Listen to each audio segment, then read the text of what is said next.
People love to say that women who recognize patterns of misogyny and patriarchy are often too modern or too loud or no longer are innocent like the previous generations. But seeing inequality doesn't corrupt a women, it wakes them up instead. And once you see it, you cannot unsee it. You can keep your gossip. I'll have my cup of coffee or tea and watch people struggle inside systems they never questioned.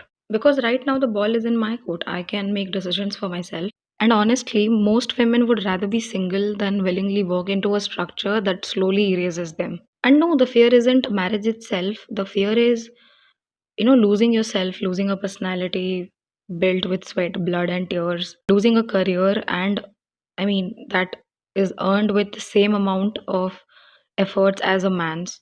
And when that loss hurts, women are taught to stay silent because the moment they speak for themselves, they become selfish. A selfish mother, a selfish wife, a selfish woman, too modern, ultra modern, as if wanting agency is a moral failure. Somehow, everything a woman does is blamed on her character and even on her parents. If her parents had raised her better, she would have adjusted more, questioned less, endured quietly.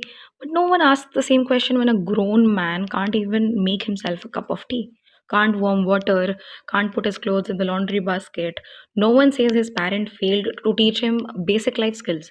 Instead, a women are expected to absorb that gap and call it love.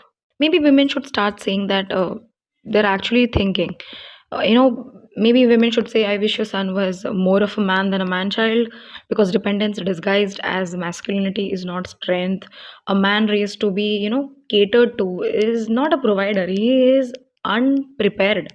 If a man cannot exist without someone's replacing his mother's role, then what he wants is not a wife but a caregiver. And if a woman has to mother someone to keep a relationship running and alive, that's not marriage. That's unpaid labor with emotional pressure. Women don't bring their mothers into marriage as dowry. They don't bring someone to cook, clean, manage emotions, and hold their hand through adulthood.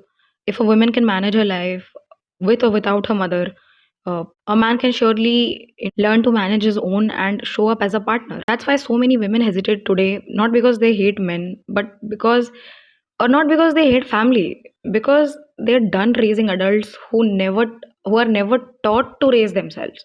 Marriage is not automatically equal. It only becomes equal when accountability is shared and not gendered.